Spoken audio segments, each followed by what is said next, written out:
Well, good morning, good afternoon, everyone, and welcome to another PVALC live stream. As always, we want to thank Southwest 66 Credit Union for sponsoring all of our 2023 live streams this year. Our literacy focus for the month of May is mental health literacy. That's a big topic right now, mental health. So mental health is also a very important part of literacy education, especially here at PBALC. And for Mental Health Awareness Month, we wanted to highlight the importance of understanding mental health and our literacy's role in promoting positive mental well-being. So today we have invited Andrew Baxter from the Mental Health Literacy Organization to join us to discuss what mental health literacy is and why it is so important for your overall health. So, welcome, Andrew. We're so happy that you were able to join us today. Thanks so much for having me. I'm really happy to be here. Absolutely. So, first of all, Andrew, briefly tell us about yourself and your organization. Sure. I myself am a mental health therapist, and predominantly most of my work has been with adolescents and youth. I've worked in kindergarten up through grade 12, but also some post-secondary university students as well. Most of my time has been spent in school-based mental health, where I've traveled around schools to work with parents, with educators, and with the youth themselves to provide assessment, treatment, diagnosis of mental disorders and mental health problems, and then helping that youth function better in their community, in their school, and in their homes and throughout their lives. So that's my background. I'm trained as a social worker, and I have some training in psychology as well. So yeah, that's me in a nutshell. Our organization is based out of Calgary, Alberta, Canada. We are a small nonprofit group that works as a part of public health here in Canada. We were just talking beforehand, we are a small but mighty organization, we like to say. And we develop evidence-based resources to help people enhance their mental health literacy. And we're very lucky in the way that those resources have gone. I think we're in over 22 countries in the world. They've been translated into different languages, and they're predominantly used for youth and often their parents as well. We like to joke that we enhance mental health by stealth when we work through youth to get to their parents. We have lots of resources that spread out to lots of different parts of communities. Well, that's great. I wish there was an organization here in the United States similar to yours, but there's the resources that your organization provides are so beneficial to other organizations, because there's organizations that want to start, mental health literacy and education, but they don't have a clue where to start, and they don't have the background that you do in social work and psychology. But so tell our followers, what is mental health literacy, so they can maybe have a background on where to start if they're thinking about doing that. Sure. Well, it's neat that we're connecting, because literacy organizations, this is an important first step. We want to start at the basics. If you're learning to read, you learn the letters, and you learn how they go together and how they start to make words. Those words can then shape into sentences, and then you develop more and more complex meaning as you develop that language ability. Mental health literacy is similar. We want to start at the basics and make sure that we're using the right words to describe emotional states, or how our mental health functioning, or how our mental health is functioning. And we want to start at the basics and sort of gradually build out that way. At its essence, mental health literacy is part of health literacy. We know that the brain is part of the body. It's connected. If your brain gets sick, your body can get sick, and vice versa. So it's really just a part of health. But we want to, often it is complicated, and we need to have specific conversations about it. So mental health literacy is an extension of health literacy. And if we understand the basics, we can improve somebody's health. Absolutely. And so why, and you briefly touched on the very last sentence of why is learning mental health literacy important? Yeah. Well, like I said, if your brain gets sick, your body can get sick and vice versa. And what we want to make sure is that people, when they go forward to have conversations with a care provider, if something's wrong, that they're describing what they need, so they can better communicate with somebody who's trying to help them. Same thing with youth. If they come forward to a trusted adult, how do they have that conversation? If we don't have the words to have that conversation, it doesn't go well. And the danger is that somebody might come forward and ask for the wrong thing or receive an intervention that they don't need, or not get what they're looking for because they don't know how to say the right words. Exactly. And it's just as important, like you said, the brain is part of your body too. And so, other psychologists that we've had on during Mental Health Literacy Month have said, it's like if you break your arm, you're going to go to the doctor to get help. Same thing for your brain. You need to go get help for your mental health. Yeah, you View it bet. that in that manner. So, what are the four components of good mental or Yeah. providing good mental health literacy? Yeah, that's a great question. I'm glad you asked. So, we break down mental health literacy into four really key parts, and one is knowing how do you obtain good mental health. What is good mental health, anyways? One of the things that surprises a lot of people is actually that good mental health isn't feeling happy all the time. That's not good Mhm, mental health. Good mental health should be characterized by a really wide range of emotions. It should have days you feel excited and days you feel like you can't get out of bed and days you feel disengaged or lazy or tired, days you feel contemplative. That's a whole range of emotions. And that's all important. They're all there for a reason to tell us something. So, mhm, first thing is we want to have a good definition of what mental health is, and we want to know how do we obtain and maintain good mental health in ourselves. The second thing is that the biggest barrier for people in getting help with their mental health is stigma. And so mm, really important that we're able to understand a little bit about what the causes of mental disorders are, understanding how to obtain that mental health. That education helps reduce our stigma. We have a lot of views that still hang on that people that have a mental disorder or have a weakness of character, or that if they really wanted to they could feel better, or that it's the mother's fault that this is happening. Those are all very stigmatizing perspectives. So by increasing our understanding, we reduce the stigma. And the next thing is knowing how to get help. Where do I go when I need help? And what does that help look like? I think Hollywood hasn't done us any favors in mhm. thinking that you're going to go in and look at ink blots with somebody and talk about your childhood to get through a concern, and that's just simply not true. There are a lot of different ways that we have interventions, and people need to know what those look like. So knowing how to get help, knowing what help looks like, and how to have a conversation with your care provider, be that a psychologist or psychiatrist or doctor, when you arrive, or social worker. And then the last important part, you mentioned, it's just like when you break your leg, you go to see some. We have to understand a little bit about what happens when something is wrong. So not only do we have to have a conversation about wellness and what wellness means, but we also have to say, what's depression? What's schizophrenia? What's anxiety disorder? And have an informed conversation about those disorders.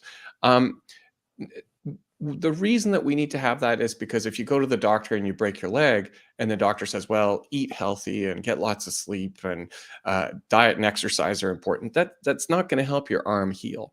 They have treatments that can help be applied. So if we know a little bit more about disorders, if we understand those, when we go forward, we can have that informed conversation, and we can receive the help that we might be needing for a disorder or when something's problematic with our mental health.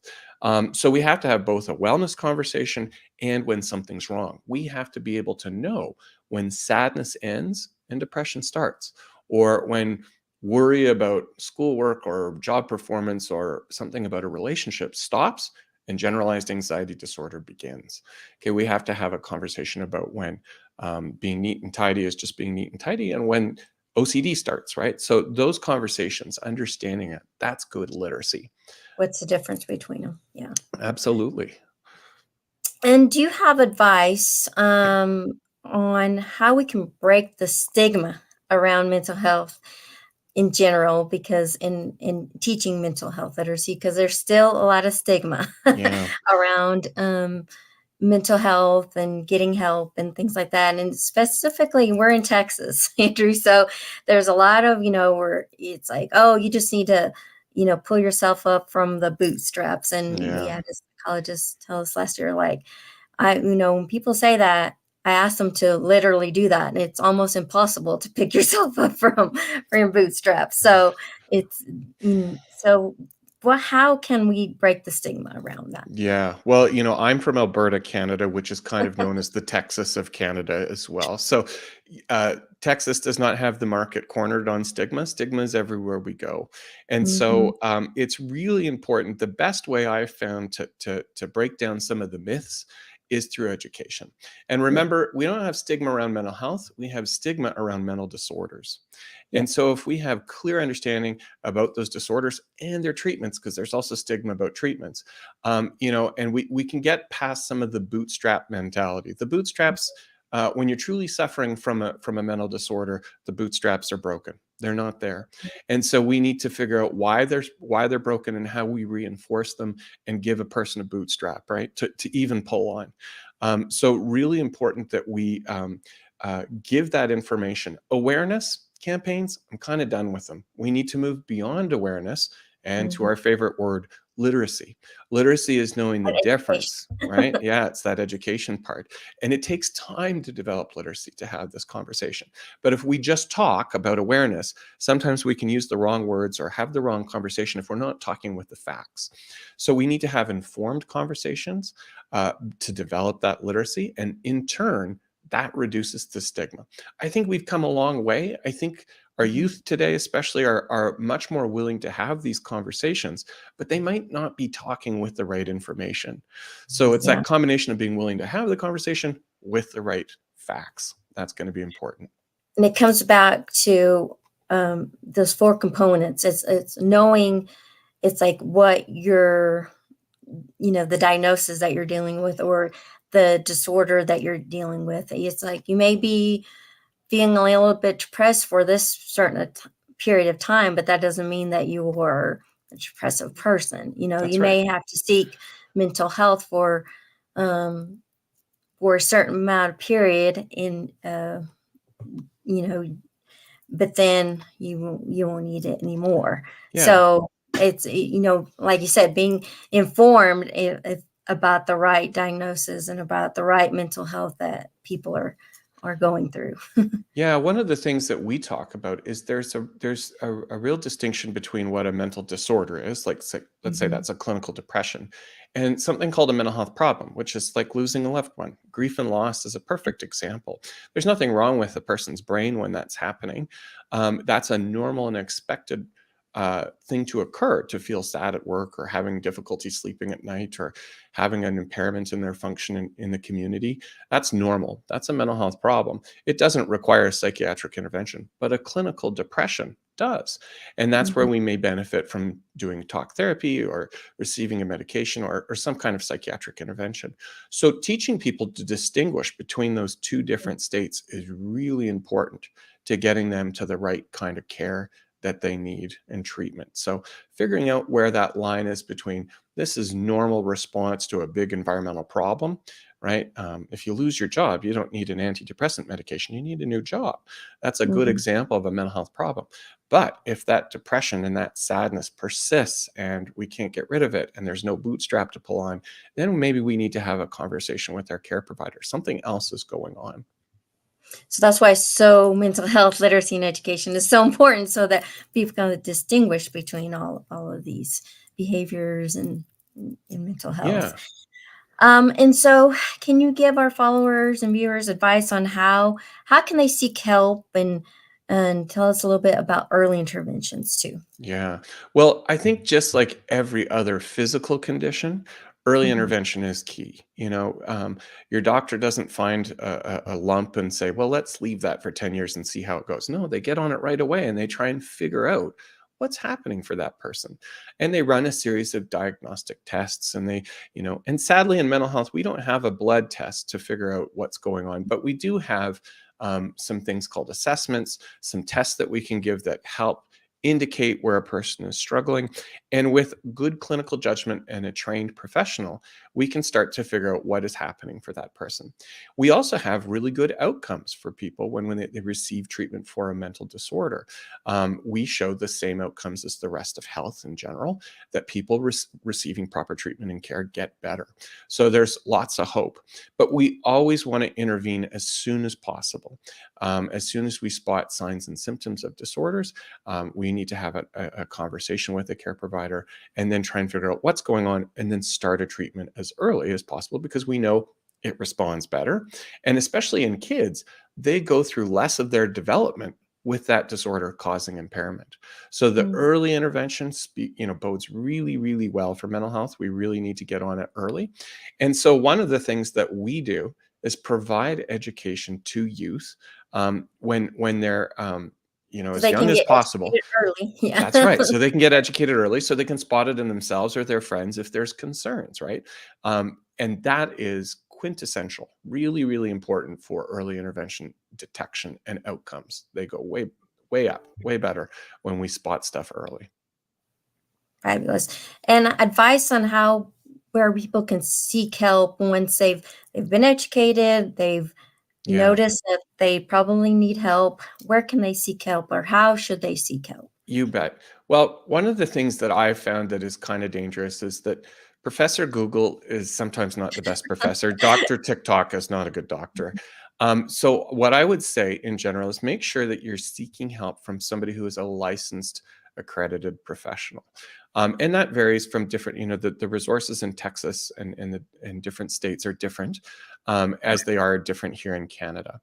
But I would say make sure that you're finding a professional that has an affiliated body that they're registered and licensed with. That's an important thing to look for. So look for a registered social worker, or look for a doctor with the right credentials, or go to a respected source that you're looking for information. The NIMH, the National Institute for Mental Health in the US, is a good source to look at. Okay. You can use our website, Mental Health Literacy, to start to learn about what those kind of professionals look like. So that's the first thing. And then make sure that you go with informed questions. Be critical. Put your thinking cap on and make sure you're asking questions like, what is my diagnosis? How do you know that's true? What are the risks and benefits of receiving a treatment?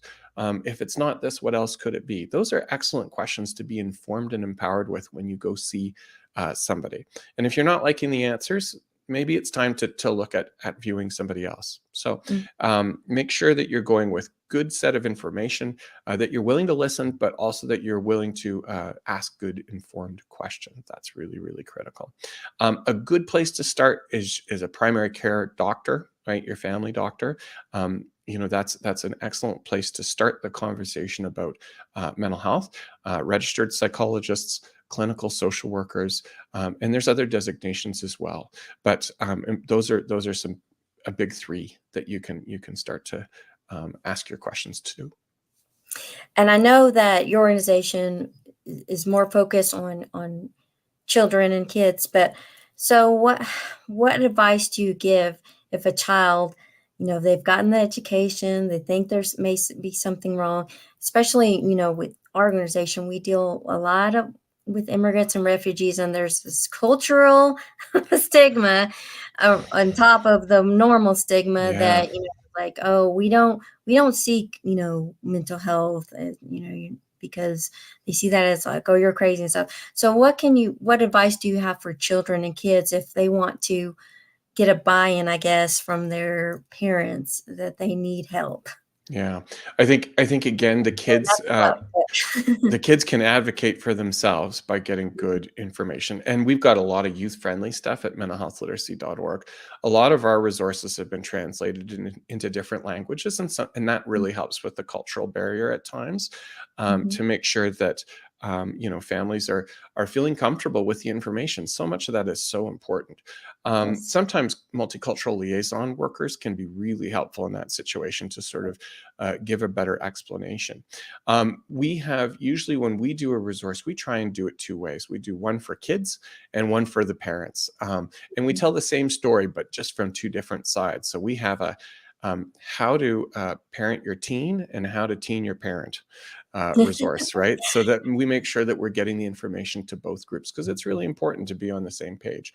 So I'd say that remember, uh, mental disorders and how we view them are very culturally determined, right? We have a big Mhm. cultural lens that how we apply that.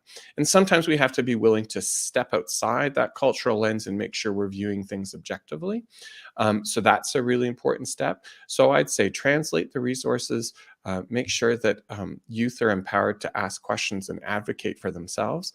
And parents need to sort of set down their preconceived notions and listen to their youth as carefully Mhm. as they can, and then consult that care provider that can help sort through some of those challenges. And I know when I am from Amarillo, Texas, and I know a lot of the schools in our area started hiring social workers that would help kids through their any kind of social or mental health issues that they were having. And so I would say probably if a youth is not getting through to their if they're advocating for themselves but they're still not getting through to their parents, use their the social worker to help them, or their counselor in the schools to help them, or an advocate in their school system or within their circles to help maybe advocate for them as well and help those conversations happen with their parents. Yeah, you bet. So we refer to those people as trusted adults that are Yes. in the, social workers are wonderful at knowing how to help people navigate into those pathways to care. Hmm. They can help with resourcing, they can help find the right professionals, they can be that professional themselves at times. So it depends on their training and background, but they can help youth find their way to those services and navigate, which can be really complicated. We have a lot of services in a lot of different places that have a lot of different rules about accessing them. And Yeah. so somebody that's a navigator that has a good map can be really important in getting a youth into the proper treatment. And two, maybe the adult in that kid's life be more will listen more to maybe a trusted adult rather Yeah, than, oh, I don't want to hear it from you, from my teen, but they'll listen maybe to a that's a social very worker or good point. counselor within the Yeah, school system. you bet. So how community-based programs like yours help with mental health education and literacy? Yeah. Well, so there's lots of different ways that they can help, and lots of different ways they are helping currently. Mhm. We rely on the school system right now here to deliver some of these mental health literacy messages to the youth. Teachers are fantastic at being able to pick up these resources and share them with their unique populations, right? And Mhm. teachers are the best in the world at taking information and teaching it to their classrooms that they know. They know the literacy level, they know the cultural background, they know the needs of their student. So putting this in the hands of educators is a really good way. Community partners, same thing. They can repeat some of these messages and make available these types of resources. That's a really important play. Um, what the other big thing is that a lot of what supports good mental health is what community agencies do. Mhm. Connection with people, developing community opportunities for play, for relationship, for exercise, for diet and health. Those things all support good mental health. So repeating the messages and then supporting ways to build mental health are really, really important for those communities.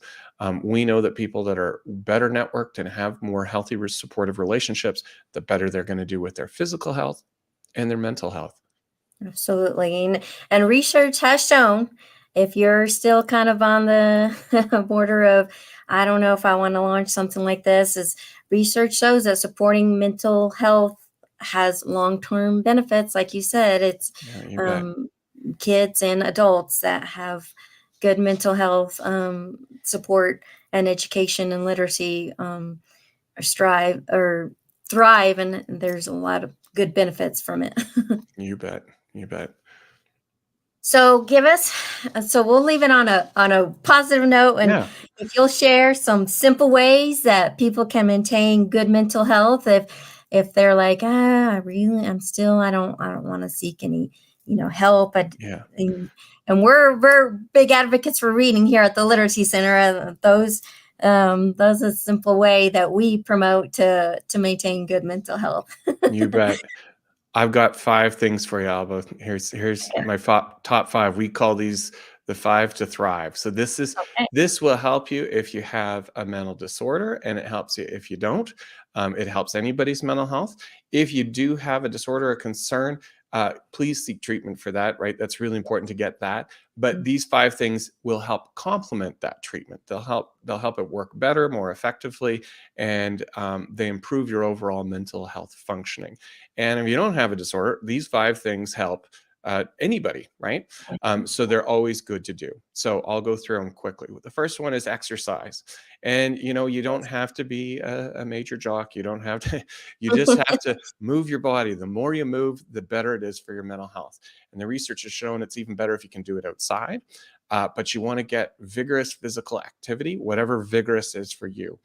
So the research shows that if you move more, your mental health is better. And remember, our little tagline is, if it's good for your bicep, it's good for your brain.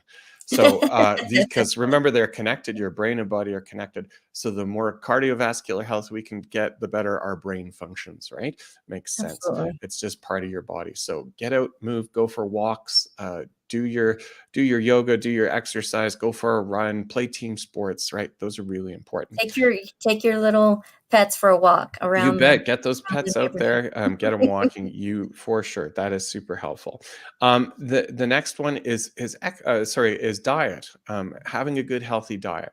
And we know we are what we eat. And you want to avoid those highly processed foods that are lots of sugars, lots of refinement, saturated fats, those kind of things. We want to eat our leafy greens and our vegetables. Our brain is, again, part of our body, which is built off the foods that we eat. Yes. So try and do that as well. So good, healthy nutrition. The next one is sleep.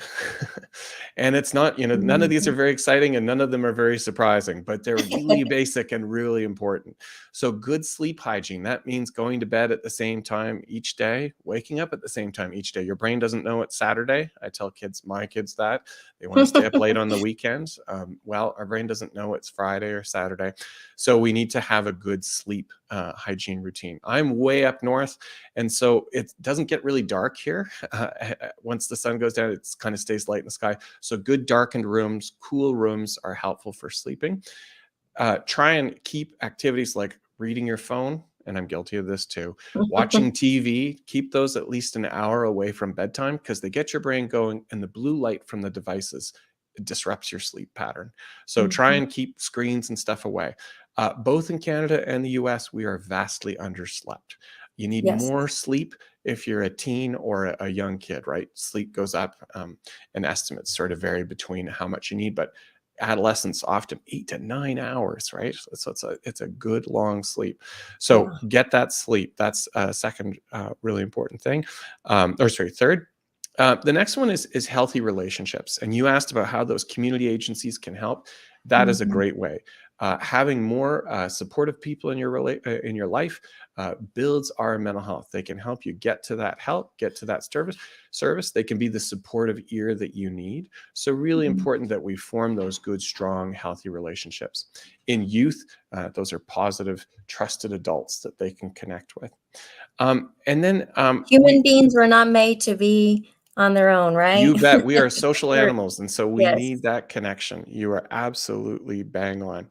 And then the last one, which is a little bit different, but related in healthy relationships, is helping others. What we've been able to show is that if you're out there in your community and you're active and you're helping other people, we've shown that anxiety rates decrease. And the Mhm. reason for that is that you feel like you have a sense of autonomy. You've got control of your environment. You are helping others actively, and you're making a difference, not Mhm. only for the person that you're helping, but in your own life. So people that help others do good. So keep those random acts of kindnesses up. It helps the person that's receiving the help, and it helps you as the helper feel connected and integrated into that community, which is super helpful for our mental health. And I'm going to agree with you, Alba. Make sure you get those pets in there too, because those are Yes. good social relationships that are nice and stable, and they need us and we need Mhm. them. So that's helpful. And then if I was to add one more, I know I gave you five, but the one extra one, which helps us make sure we're careful about what we're using for substances. So that's reducing alcohol intake, any kind of drugs, nicotine, those types of things. Those we benefit from having less of those in our body and in our brain. So those are the big five, the five to thrive, and you can read more of them about them on our website if you need more information. Fabulous. Well, thank you so much. Any additional comments, information that you would like to share, Andrew, Yeah, with our again, what following I'll viewers? I'll repeat our website one more time. It's mentalhealthliteracy.org, mentalhealthliteracy.org, and you can find the stuff that I talked about in our toolbox. I always joke it's kind of like our, that kitchen drawer you've got where it's not really well organized, but there's some good stuff in there. That's kind of our website. So have a search through and see if there's something that helps you. Thanks so Excellent. much for having us. Yeah. And as always, we share any links that you would like to share on our comments afterwards. And if you have any questions, we'll be happy to share them with Andrew and see if he's willing to help answer any of those questions. Well, thank you again, Andrew, for sharing these valuable resources and educating our viewers and followers on mental health literacy. And to our viewers, we'll make sure and tune in next month, where next month we won't have a instructional literacy live stream, but we'll have an author. So check our events page on our website and make sure and tune in for our next live stream. And we'll look forward to seeing everyone next time. Thank you, everyone. Thanks so much for having me. Bye bye.